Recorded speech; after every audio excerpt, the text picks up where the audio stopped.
Malam ini Roh Kudus spoke to me about River of God. Sama-sama bilang River of God. Berapa yang pernah dengar khotbah seperti ini, River of God? Ada yang pernah dengar Sungai Allah? Ada yang pernah dengar khotbah tentang River of God? Pernah dengar? Berapa orang? Satu? Oke. Saya berdoa jadi Revelation. Kita buka Wahyu 22 ayat 1 sampai 3. Di next, sorry. Di surga itu ada sungai yang keluar dari tahtanya Tuhan.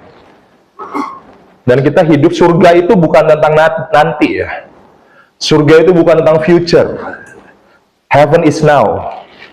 Yes, nanti kita akan ke surga, tapi heaven juga harus terjadi hari ini. Datanglah di kerajaanmu, datang surga di bumi. Amin. Di bumi seperti di surga. Jadi surga bukan tentang hari esok, tapi juga surga tentang hari ini. So kalau Wahyu jelasin di surga ada apa, dibilang begini. Kemudian malaikat itu menunjukkan kepadaku sungai air kehidupan, mengalir dengan air yang jernih seperti kristal, terus menerus mengalir keluar dari tahta Allah dan anak domba. Jadi di surga ada dua tahta, tahta Bapa dan tahta anak. Anak di sebelah kanan Bapa, ada amin. Kalau ada gambar Yesus di pangku Bapa, itu kurang akurat karena ada dua tahta. Ya, there are two thrones ya in the heaven. Sungai itu mengalir di tengah jalan kota, ya. Dan di kedua sisi sungai itu ada pohon kehidupan dengan 12 jenis buah. Matangnya menurut setiap bulan dalam setahun. Daun-daun pohon kehidupan adalah untuk penyembuhan bangsa-bangsa. Dan setiap kutukan, akan dipatahkan dan tidak ada lagi. Karena tahta Allah dan anak domba akan ada di sana, di kota itu. Jadi di surga ada sungai yang mengalir keluar dari tahta. Saya mau kasih ini buat kamu mengerti. Banyak orang Kristen berdoa, banyak orang coming to the throne. Banyak orang datang ke hadirat Tuhan, berhenti di tahta Allah doang. Nyembah Yahweh, berhadapan dengan anak domba, sing his face. Ya, tapi cuman sampai di tahta. Saya mau bilang gini, ada level yang lebih jauh dari tahta Allah, namanya sungai Allah. Tuhan bukan cuma mau kita datang di tahtanya, tapi Tuhan mau kita masuk ke sungainya. Katakan amin. Dan sungai itu adalah sungai kehidupan, bahkan pohon-pohon aja hidup, buahnya, bahkan dibilang daunnya adalah untuk penyembuhan bangsa-bangsa. Kebayang nggak sih kalau sungai itu menyentuh hidup kita? Berapa banyak yang dipulihkan dalam hidup kita? Kalau bangsa aja dipulihkan, apalagi bukan bangsa doang, bangsa-bangsa. Apalagi katakan kadang, apalagi hidup elo. Kamu kayak nggak semangat ya? Saya mau bilang gini, kalau sungai Tuhan bisa memulihkan bangsa-bangsa, apalagi sungai Tuhan bisa memulihkan keluarga kamu, keuangan kamu, kejombloan kamu. Karena dia sungai kehidupan, dia bisa menyembuhkan banyak hal. Kalau bangsa-bangsa aja dia bisa pulihin, apalagi hidup kamu. Terlalu kecil buat Tuhan. Katakan amin. Dan kita bilang gini, di perjanjian lama Yehezkiel dapat penglihatan yang sama tapi beda versi aja. Dibilang kemudian orang yang bersinar itu adalah malaikat Allah, membawa aku kembali ke pintu masuk bait suci, dan kulihat air mengalir dari bawah ambang pintu bait suci. Air itu mengalir ke arah timur, karena bait suci menghadap ke timur. Air menetes keluar dari sisi selatan bait suci, di sebelah selatan altar mezbah. Orang yang memegang tali pengukurnya berjalan ke timur dan mengukur 1000 hasta. Kemudian malaikat itu menyuruhku mengarungi air yang dangkal, dan airnya sedalam mata kaki. Ia mengukur 1000 hasta lagi dan menyuruhku mengarungi sungai itu lagi, airnya setinggi lututku. Lalu ia mengukur 1000 hasta lagi dan menyuruhku mengarungi sungai itu lagi, dan airnya setinggi pinggangku.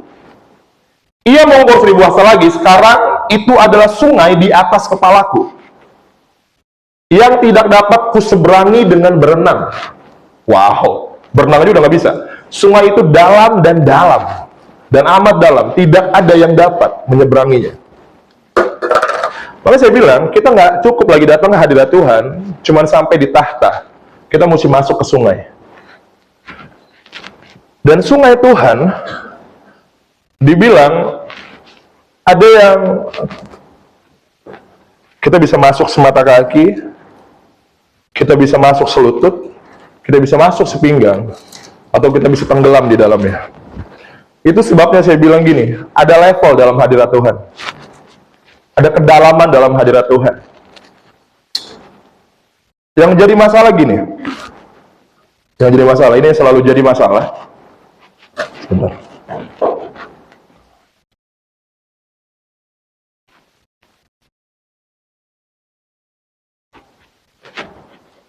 Ini masalah bertahun-tahun bagi orang Kristen. Saya udah temuin ini berpuluh-puluh tahun jadi orang Kristen. Ada orang yang berjalan dalam kedalaman, dalam banget.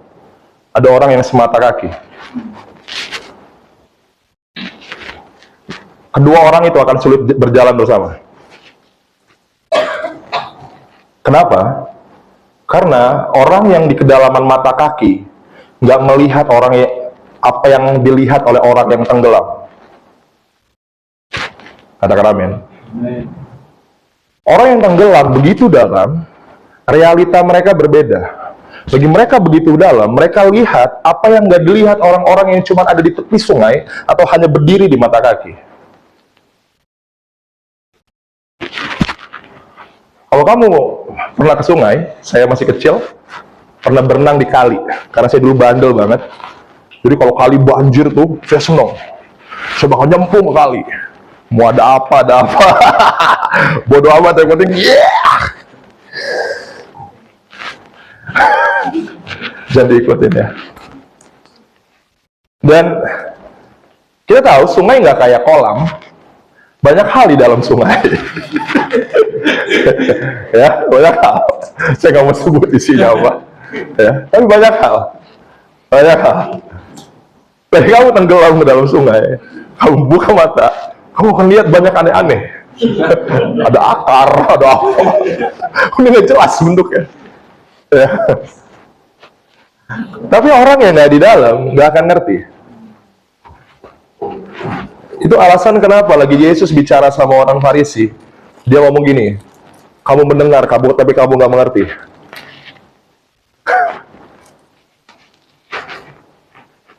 Saya mau bilang gini, pengetahuan ada di mata kaki, pewahyuan ada di kedalaman. Karena pewahyuan bukan pengetahuan, pewahyuan itu experience. Amin. Dan Tuhan lagi kita datang ke hadirat Tuhan. Tuhan nggak mau kita cuma berhenti di tahta doang. Sembah dan puji penuhi tahtamu. Saya bukan, sekali lagi, bukan underestimate orang yang memuji dan menyembah Tuhan, tapi bukan cuma tahta ada di sana, ada sungai, there is a river. Dan sungai itu tersedia bagi kita mau masuk apa enggak?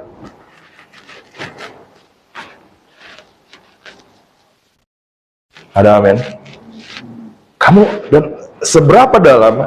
Kalau tanya, Ko Santo, saya butuh berapa lama dalam berdoa? Pertanyaan kamu aja udah salah. Pertanyaan dalam berdoa bukan berapa lama, tapi berapa dalam kamu berdoa.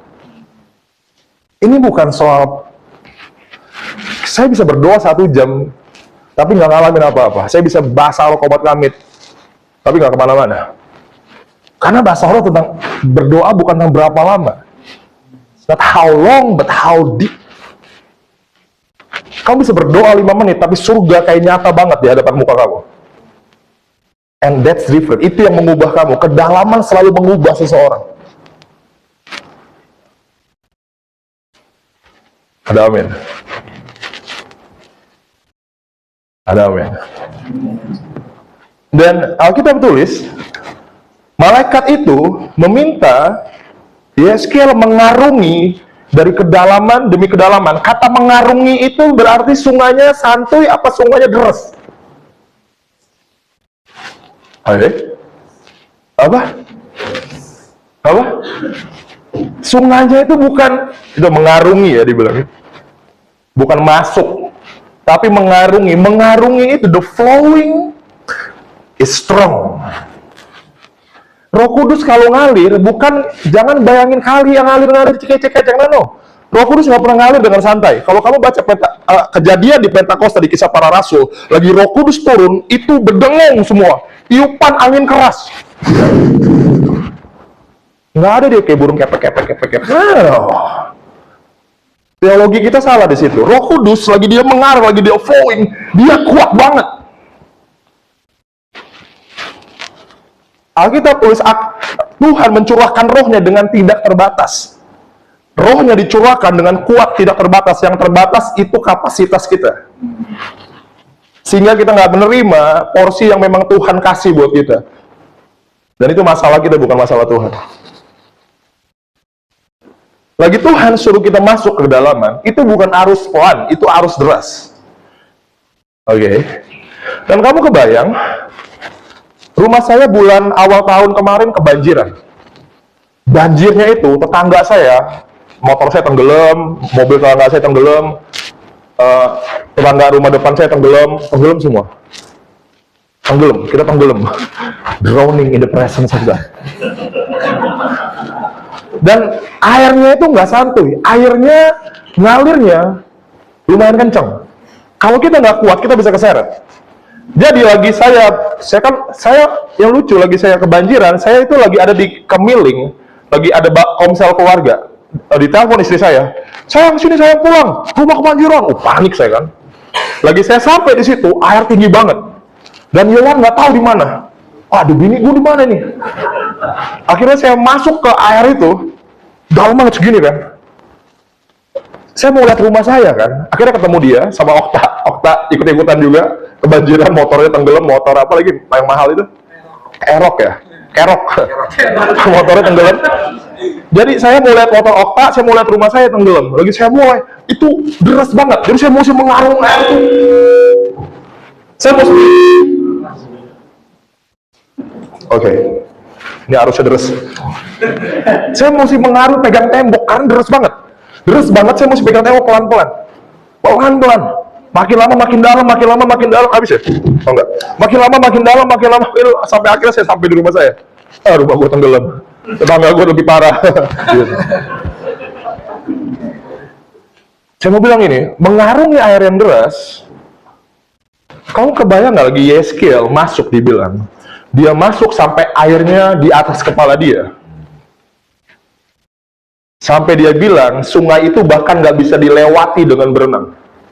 Kamu kebayang bagaimana Yeskiel di dalam itu, dia hanyut, gone.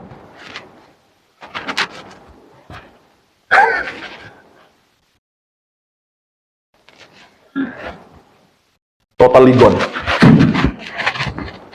Saya mau bilang gini sama kamu, orang Kristen kalau cuma masuk semata kaki di tepi doang, balik ke dunia itu gampang banget. Gampang nggak? Kalau cuma semata kaki balik ke dunia, balik ke dosa, gampang nggak? Tinggal gini doang, Kak. Ih, kenceng, balik lagi. Tapi kalau kamu masuk lebih dalam, arusnya selutut, mau baliknya udah agak berat. Mulai masuk lebih dalam lagi sepinggang, mau balik lagi ke sono lebih berat lagi. Masuk tenggelam, gone, nggak bisa balik lagi. Alasan kenapa kita bulak-balik dosa, bulak-balik dunia, kita nggak dalam.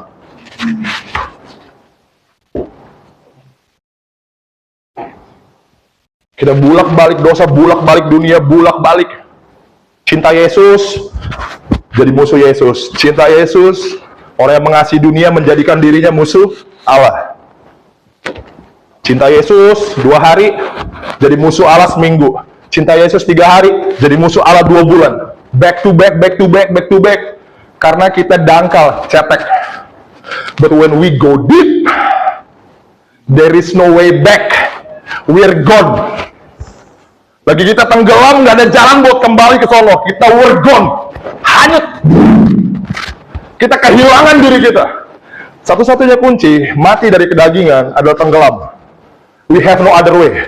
When we're drowned and we're gone, ke bawah, kehanyut. Lost. Lost. Wherever you go, I wanna go. Wherever you go, Holy Spirit, I'm going with you. I don't care about the world or everything. No turning back. No turning back. I'm going. Rabba Sunday.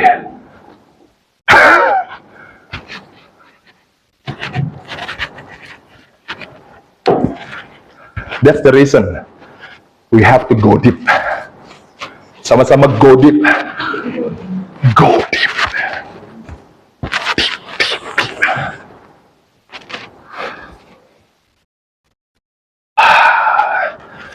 Ayat-ayat ini yang buat saya dapat revelation buat lagu lebih dalam. Lebih dalam, lebih dekat Tuhan, lebih dalam, semakin tenggelam. Kalau lagi kita tenggelam, kita gone, kita hanyut.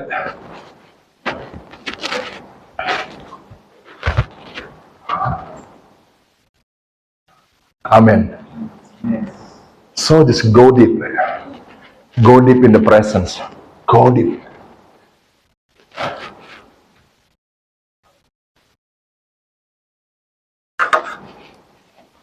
Lanjut. Mereka yang tenggelam dikuasai begitu rupa sehingga bukan diri mereka lagi yang mengambil alih, tetapi sungai itu yang berkuasa atas mereka. Katakan amin.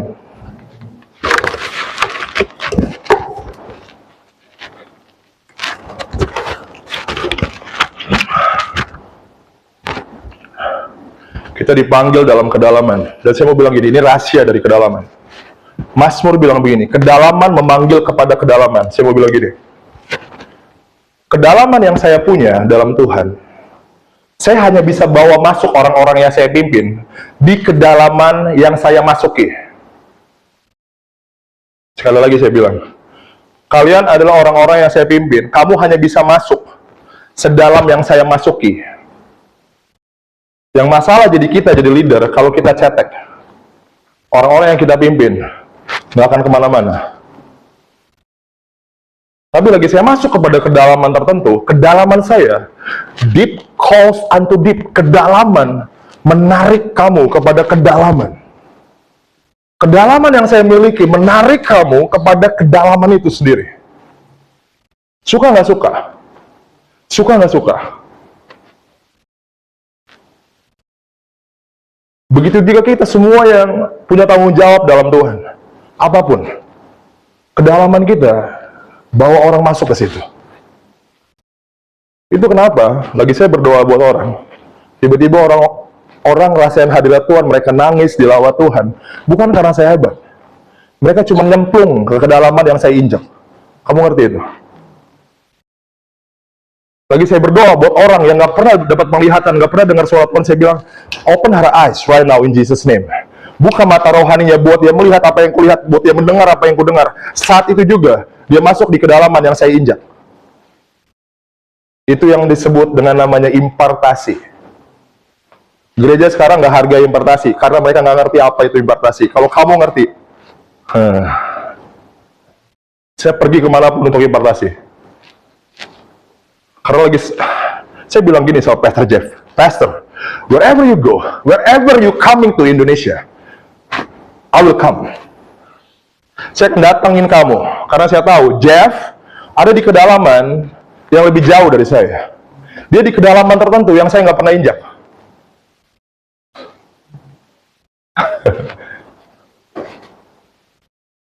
Ada amin. Kalau kamu punya anak rohani kamu hanya bertumbuh sejauh kamu bertumbuh.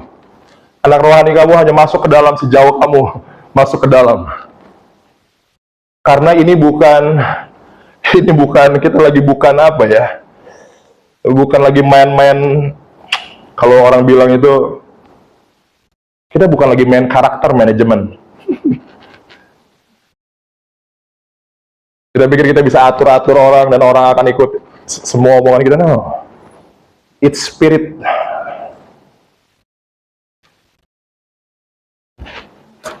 Amin. Saya bukan bilang nggak boleh nasihat juga, nggak apa-apa juga. Tapi ada yang lebih jauh dari itu. Katakan amin.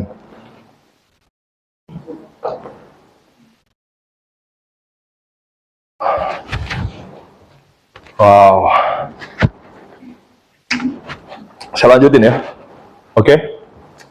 Malaikat itu bertanya kepadaku, anak manusia, apakah engkau melihat ini? Kemudian dia membawa aku kembali ke tepi sungai. Kenapa malaikat perlu bawa Yeskiel ke tepi? Karena Yeskiel gone. Dia nggak bisa bawa diri dia lagi ke tepi. Makanya malaikat perlu angkat dia, bawa dia ke tepi sungai. Di sini nggak ada di terjemahan ini, tapi di terjemahan baru dibilang Yeskiel, akhirnya malaikat bawa Yeskiel berjalan pulang menyusuri sungai itu. Dan dibilang, dimanapun sungai itu mengalir, semua makhluk hidup akan hidup dan berkembang, biak, berbuah. Kawanan ikan akan sangat banyak. Ikan selalu bicara tentang jiwa-jiwa. Petrus apa? Lagi nangkap ikan, kamu akan kujadikan penjala manusia. Kawanan ikan akan sangat banyak, karena kemanapun sungai itu mengalir, ia membawa kesembuhan, dan semuanya menjadi hidup.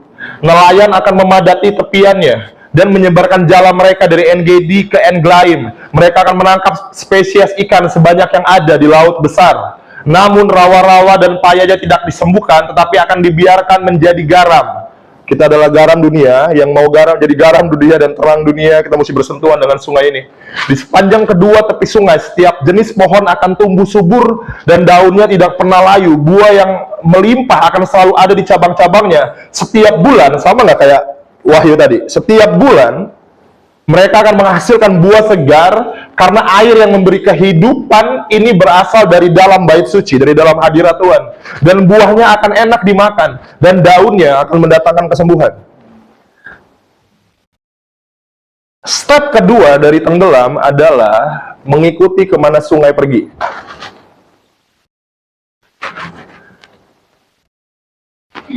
Alkitab tulis, kita dipanggil untuk berjalan dipimpin Roh Kudus. Artinya kemana sungai itu pergi, kita ikutin dia.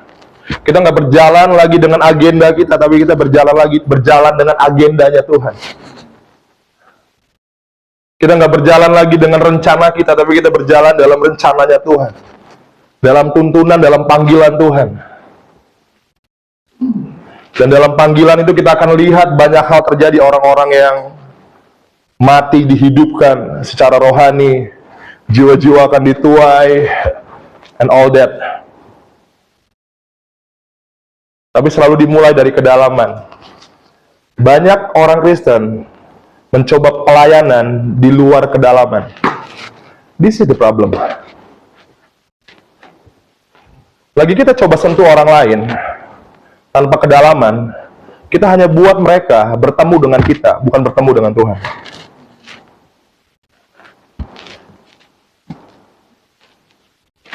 Sekali lagi saya bilang, lagi kita nggak berangkat, nggak melayani dari keintiman. Semua pelayanan kita harus mengalir dari keintiman. Lagi kita tenggelam dalam Tuhan, lagi kita layani orang-orang, mereka nggak berjumpa dengan kita. Mereka berjumpa dengan apa yang di dalam kita. Itu yang ubahin orang. Khotbah saya nggak ubahin orang. Nggak akan gue... Secara riset, khotbah itu hanya efektif 20%. Nothing. Tapi Holy Spirit yang bisa hidup, yang ubah hidup orang lain. Ada amin. Setelah tenggelam, kita akan dibawa mengikuti aliran sungai, dan kemana sungai itu mengalir, perubahan akan terjadi. Ini yang menarik dari mengikuti, berjalan bersama Roh Kudus. Kemana Roh Kudus pergi, kita akan lihat sesuatu terjadi. Amin. Amin. Itu yang saya coba lakukan dalam memimpin gereja Tuhan. Saya perlu ngerti kemana sungai itu mengalir. Saya mesti lihat sungai itu mengalir kemana, saya baru bisa pergi. Kalau enggak, ini akan jadi problem. Kita nggak akan lihat perubahan, kita akan nggak lihat breakthrough, kita nggak akan lihat something. Ada amin? Oke. Ternyata Tuhan panggil kita bukan hanya tenggelam dalam sungai Tuhan, tapi Tuhan panggil kita untuk minum. Katakan sama-sama minum. Bukan hanya tenggelam di dalam sungai itu, tapi minum dari sungai itu. Dikatakan, mereka mengenyangkan dirinya dengan lemak di rumahmu. Engkau memberi mereka minum dari sungai kesenanganmu. Sungai bukan cuma buat kita tenggelam dan kita gone dengan Tuhan. Kita seru-seruan dengan Tuhan, bukan cuma itu. Sungai untuk diminum. Ada amin. Apa artinya? Yesus bilang gini, pada hari terakhir, yaitu pada puncak perayaan itu, Yesus berdiri dan berseru, barang siapa haus, baiklah ia datang kepadaku dan minum. Ada amin. Kehausan akan Tuhan akan buat kita minum dari hadiratnya. Ini kunci dari minum. Haus. Barang siapa yang lapar dan haus akan kebenaran akan dipuaskan. Kita bisa datang ke gereja tanpa ekspektasi, serius. Kita bisa datang ke kebaktian tanpa kehausan. Kita hanya menerima apa yang kita rindukan. Kita nggak bisa datang dengan hati yang biasa, hari Minggu doang. No, kalau kita datang dengan sikap hati seperti itu, kita nggak akan dapat apa-apa. Yes, sometimes Tuhan lawat juga orang-orang yang cuek-cuek gitu. Tapi orang-orang yang datang dengan rasa haus dan lapar akan Tuhan, Lord, malam ini aku ingin dijamah Tuhan, aku ingin melihat Engkau, aku ingin mengalami Tuhan. Orang-orang yang datang dengan ekspektasi akan pulang nggak sia-sia. Kita akan pulang dengan something. Hey, saya dapat something. Saya makan sesuatu, saya minum sesuatu. Seringkali orang-orang ke gereja banyak salin pendeta, khotbahnya jelek, nyanyinya kurang. Hey. Jangan gampang hakimi orang-orang yang pelayanan. Lihat dulu hati kita. Mungkin kita nggak alami sesuatu bukan karena pengkhotbahnya jelek atau yang mimpin pujian jelek. Mungkin karena hati kita nggak haus.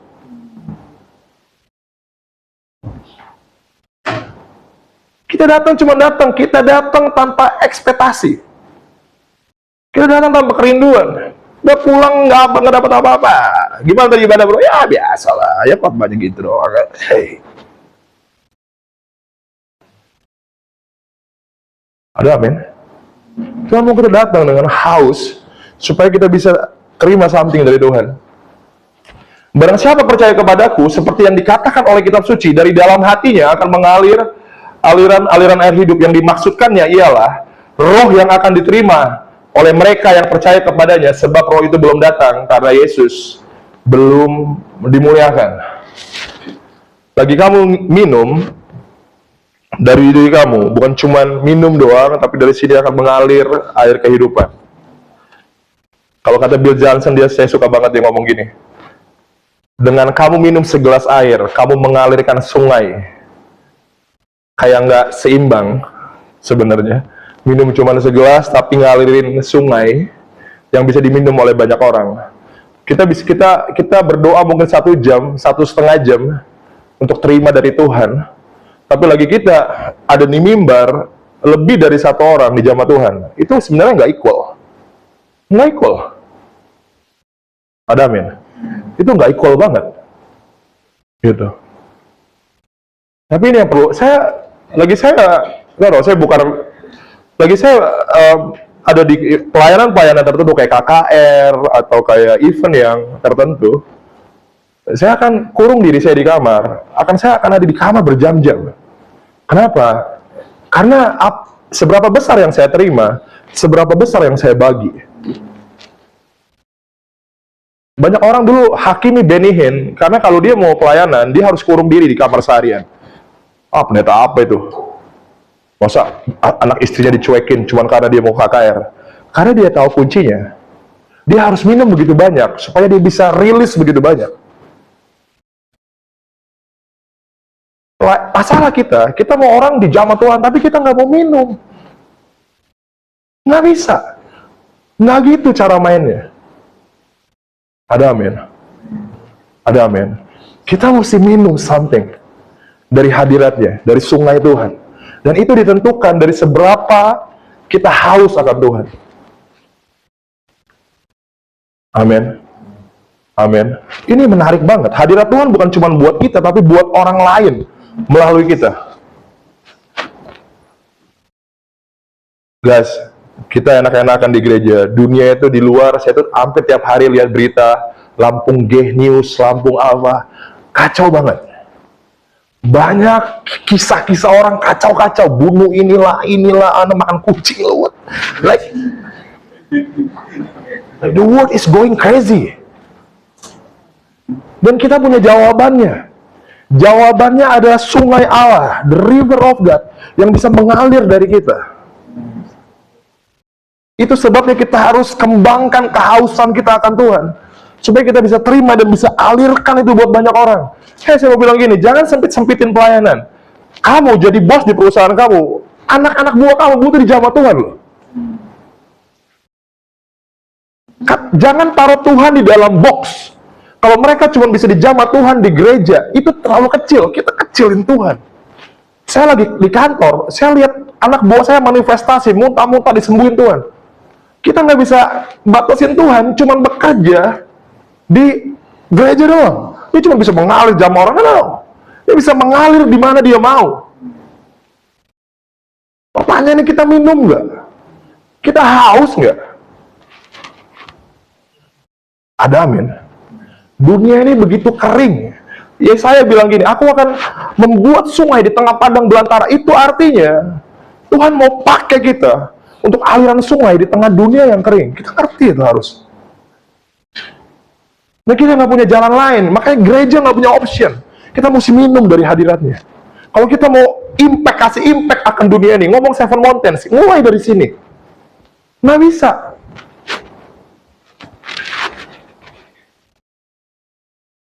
We have to drink something from the presence of God. Ya, kadang-kadang minum dari hadirat Tuhan. Saya masih ingat berapa tahun lalu. Saya punya anak rohani, nggak tahu kenapa. Memang kadang-kadang lagi river of God ngalir, lagi kita minum dari hadirat Tuhan. Kamu pernah dengar istilah ini, holy laughter? Pernah dengar itu? Kita nggak jelas ketawa-tawa, nggak jelas kayak orang gila. Kita tuh pernah berjam-jam, hampir 3 jam lebih, kita nggak bisa berhenti ketawa, dilawat Tuhan gila-gilaan. Tapi saya selalu punya satu anak rohani, nggak tahu kenapa, tiap dia doa, dia kayak gitu. Tiap dia doa, wah, karena dia haus banget.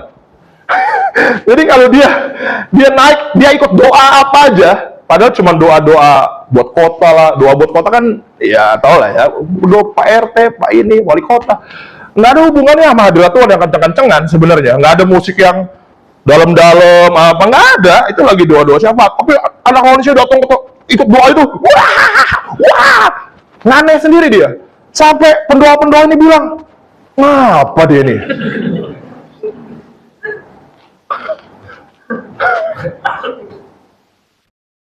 Pendoa-pendoa nggak ngerti, karena dia lapar. Dia lapar, dia haus akan Tuhan. Nggak peduli doanya macam apa, ibadahnya macam apa, dia dijamah Tuhan.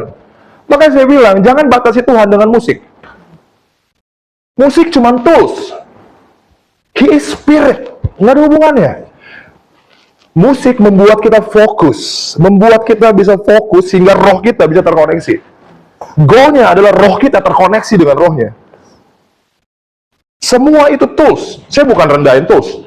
Nggak semua orang, ada orang-orang tertentu, dia nggak butuh musik. Dia cuma bahasa roh, rata-rata, kontak langsung. Connect dengan Holy Spirit.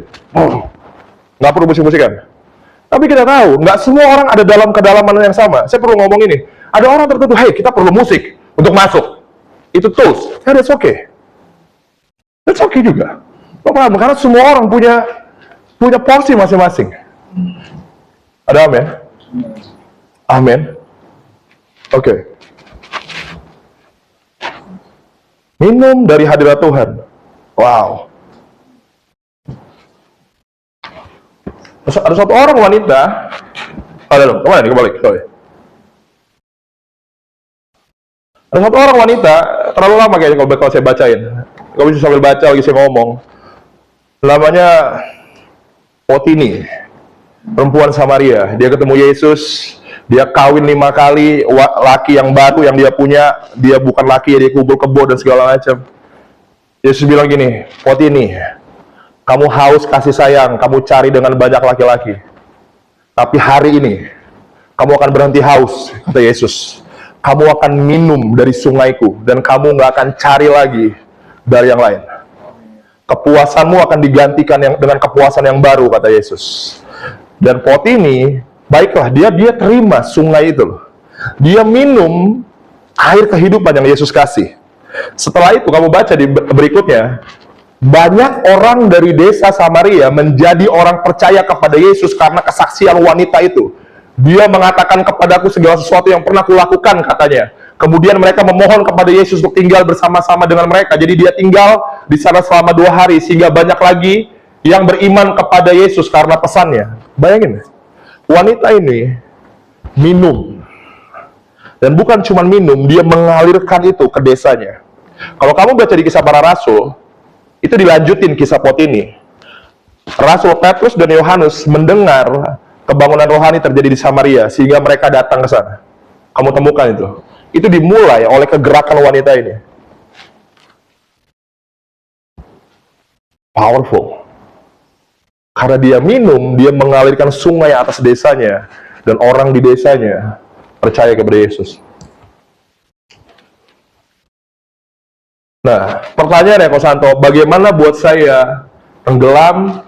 Bagaimana buat saya untuk minum dari hadiratnya? Ini practical moment. Menyembah untuk tenggelam. Wah, hanya orang hitam botak. Untung saya nggak botak. Kalau nggak saya mirip sama bapak itu ya. Menyembah untuk tenggelam. Menyembah untuk minum. Penyembahan adalah kunci dari tenggelam dalam Roh Kudus dan minum dari sungai kehidupan. Penyembahan is the key.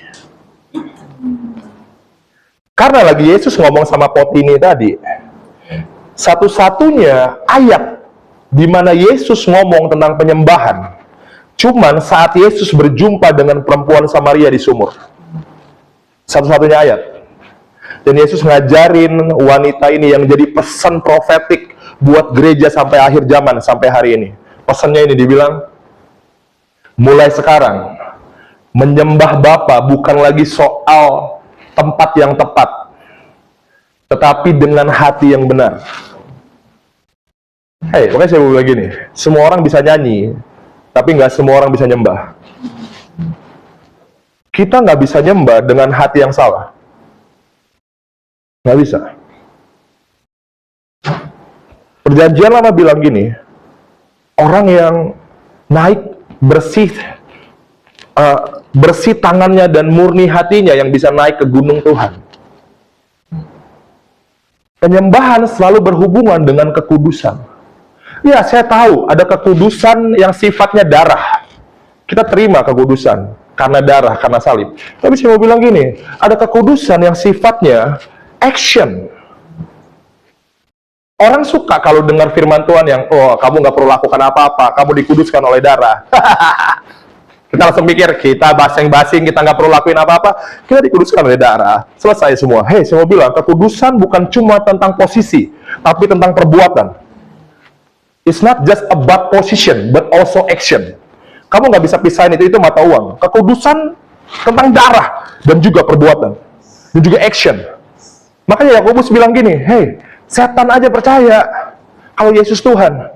Tunjukkan imanmu dari perbuatanmu. Kita nggak bisa bilang gini, oh aku dikuduskan oleh darah, kita hidup semaunya. Kita nggak bisa. Itu kayak nggak ada artinya. Kayak uang punya satu mata sisi, uang sebelah belakangnya kosong, nggak ada gambar, nggak ada artinya. Ada amin. Nah, saya mau bilang gini, penyembahan selalu ada hubungan dengan kekudusan. Karena kenapa? Karena kita sedang menghadap Dia yang kudus. Ini nggak harus sempurna. Nggak ada orang bisa sempurna dalam kekudusan. Tapi ada ayat yang bilang gini, kejarlah kekudusan. Mengejar bukan selalu mungkin dapat. Lagi kita mengejar kekudusan, ada waktunya kayak kekudusan susah diraih. Kita jatuh. Tapi kita bangun dan keep going, pursuing. Itu yang memposisikan kita menjadi penyembah yang benar. Makanya saya bilang, semua orang bisa nyanyi, nggak semua orang bisa nyembah. Rabasanda.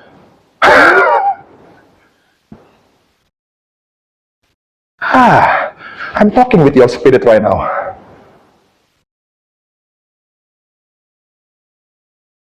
Karena Allah adalah roh, dan Ia rindu memiliki penyembah yang tulus menyembahnya. Nah, ini dia. Ayat ini, terjemahan ini, kamu nggak temukan di terjemahan lain. Saya suka terjemahan ini. Dibilang gini, yang menyembahnya di dalam spiritual realm. Kalau dalam TPT dibilang spirit realm. Di bahasa Indonesia dibilang yang menyembahnya dalam alam roh dan kebenaran. Penyembahan selalu bicara tentang roh, spiritual. Kenapa spiritual? Kamu lihat di perjanjian lama, penyembahan begitu sulit. Kenapa? Kenapa? Karena nggak ada Roh Kudus. Mereka harus menata begitu rupa karena mereka berurusan dengan hal yang spiritual. Mereka yang menyentuh spiritual tanpa mengikuti pola spiritual mati pada saat itu. Banyak orang nyembah Tuhan, kita cuma nyembah dimain di jiwa, tapi nggak di roh. Kita cuma nyembah di jiwa doang, di pikiran kita, di mulut bahkan. Bahkan Yesus pernah ngomong sama orang Israel, kamu menyembah Tuhan dengan mulutmu, tapi hatimu menjauh daripadaku. Nah, kenapa? Kita bisa nyembah Tuhan dalam level jiwa dan fisik, karena manusia tubuh jiwa roh. Kita bisa sembah dia, cuman ada di fisik kita dan di jiwa kita, di pikiran dan emosi kita doang. Tapi nggak sampai di roh. Tapi Tuhan mau kita menyembah dia di spirit. Karena Allah adalah roh. Nah, makanya saya bilang gini, menyembah membuat kita mulai merasakan sesuatu, ada dimensi yang berbeda dari ruangan ini. Benar nggak? Lagi kamu worship in the spirit. Something is different dengan ruangan ini. Kayak ada satu dimensi lain yang kita masuki. Itu yang disebut spiritual realm. Makanya kita nggak bisa menolak. Orang kita santu terlalu ngeroh. Saya mau bilang gini. Bagaimana mungkin kamu nggak hidup dalam roh untuk menyembah Dia yang adalah roh? How could be that possible? Perjalanan kita bersentuhan dengan sungai Tuhan yang adalah roh, harus sungai itu hanya bisa diakses dengan roh. Nggak bisa pakai jiwa, nggak bisa pakai fisik, karena itu sungai itu ada di surga, di langit ketiga. Itu spiritual, kita cuma bisa akses dengan spiritual. Nggak bisa. Makanya bahasa roh penting. Saya mau bilang gini, saya menghargai orang yang nggak bahasa roh. Banyak perdebatan tentang ini dan itu dan itu. Saya mau bilang gini, perdebatan tentang bahasa roh kadang-kadang lucu. Perdebatan diangkat oleh mereka yang nggak ngalamin. Saya mau bilang gini, kalau saya bawa Ferrari, Yung nggak bawa Ferrari, langsung dia bilang gini, ngomong ke orang-orang, brother, Ferrari nggak enak.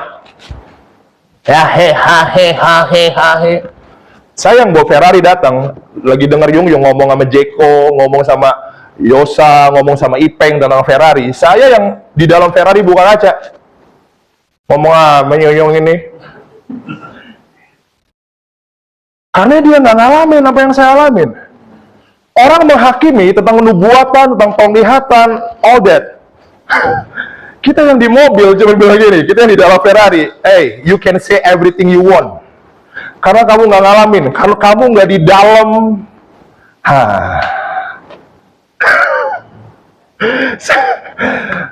makanya saya malas debat dengan orang yang nggak ngalamin. Saya bilang gini, naik dulu mobil yang, brother Yung, duduk di sebelah bangku saya. Ferrari berapa bangku ya? 2 ya?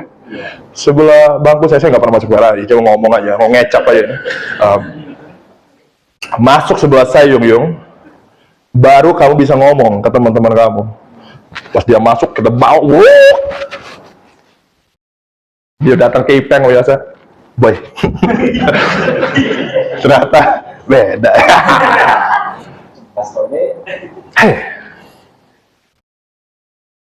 Orang bisa debatin bahasa roh atau apapun.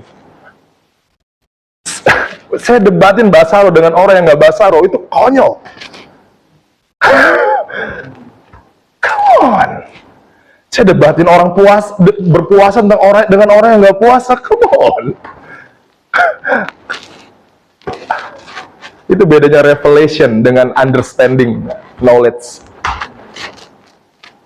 Saya mau bilang gini, bahasa roh sangat signifikan dalam menyembah dalam roh. Kalau kamu nggak saya bilang gini, saya dalam ibadah, saya sangat menekan sekali orang-orang bahasa roh yang gimana-gimana. Karena kita hargai orang-orang yang datang nggak bahasa roh, amin. Kita nggak mau orang kayak, apa sih gitu. Kita hargai mereka. Tapi saya bukan bilang bahasa roh nggak penting. Ada amin. Paulus bilang gini, aku berbahasa roh lebih banyak daripada kamu semua. Coba lihat ini. Paulus bilang gitu. Dan lihat, sebagian besar di perjanjian baru ditulis oleh siapa? You get the answer. Ada amin. Terakhir, gue khotbah kelaban. Ini problem kita orang Kristen. Sebab 2 kali umatku berbuat jahat, 2 kali, 2 times, 2 kali umatku berbuat jahat, kata Tuhan. Mereka pertama meninggalkan aku sumber air, mereka nggak minum, mereka nggak tenggelam. Bukan cuman itu, mereka menggali kolam bagi mereka sendiri, yaitu kolam yang bocor, yang tidak dapat menahan air. This is our problem. Kita nggak minum dari hadiratnya, kita nggak tenggelam dalam hadiratnya, kita tinggalin Tuhan, kita jauhin hadiratnya Tuhan, kita pikir kita bisa buat kolam sendiri, di mana kita bisa ngejebur di situ.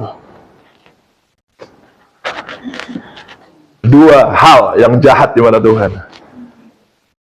Saya bilang gini, kenapa sih Tuhan lagi berurusan dengan hadirat Tuhan selalu bilang hal itu yang jahat? Kenapa kamu pikir orang imam bisa mati dalam ruang Maha Kudus? Tuhan selalu tegas dengan hadiratnya. Kamu jangan anggap remeh hadirat Tuhan. Banyak orang sepelein ini. Tuhan anggap orang yang main-main dengan hadiratnya adalah hal yang jahat. Kenapa? Saya mau kasih tahu ini. Karena dia bayar hadiratnya dengan tubuhnya di atas kayu salib.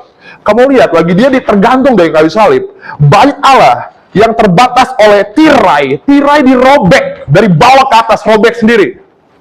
Yang artinya, karena kematian aku nggak ada limitation lagi, nggak ada batasan lagi antara manusia dan Tuhan. Orang bisa akses ruang Maha Kudus dengan begitu gratis dan mudah tanpa banyak syarat. Dia bayar hadiratnya dengan tubuhnya. Makanya kalau kita nggak akses hadiratnya, dia bilang itu hal yang jahat. Karena dia bayar hadiratnya dengan darah dan tubuhnya, dia mati koyak-koyak buat itu, supaya dia bisa kembali hidup bersama kamu seperti dia hidup dengan Adam dan Hawa di Eden. Come on. Kalau kamu main-main dengan hadirat, saya mau bilang gini, itu bukan hal sepele. Kalau kamu nggak berdoa, kamu pikir itu hal sepele, itu hal jahat di mata Tuhan. Kamu pikir kamu nggak nyembah Tuhan, itu hal sepele, itu hal jahat buat Tuhan. Dia bayar itu mahal. Come on, Rabasaka.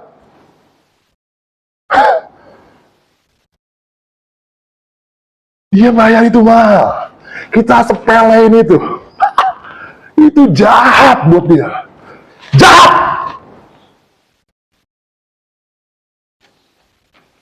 Kamu yang ngantuk kaget.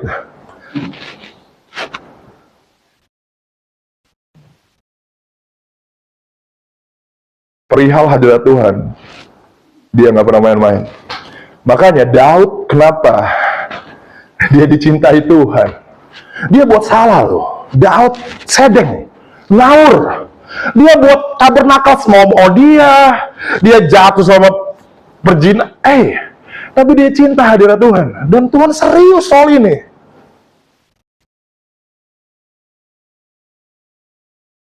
I'm talking with your spirit right now. Saya tahu lagi saya ngomong kayak kegampar semua roh kamu.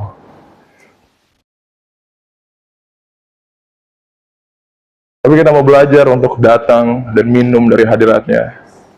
Nggak menjauhi sungai hadirat Tuhan. Nggak berlaku bodoh buat kolam sendiri. Kita pikir hal-hal lain di luar Tuhan bisa muasin kita. Kita pikir pacar bisa muasin kita. Kita pikir teman-teman kita bisa muasin kita. Kita pikir hobi bisa muasin kita. Kita buat kolam kita sendiri. Saya bukan bilang kamu nggak boleh punya pacar, punya teman, no. Tapi kamu mesti tahu porsi di mana Tuhan adalah segalanya. Ayo bangkit berdiri, come on.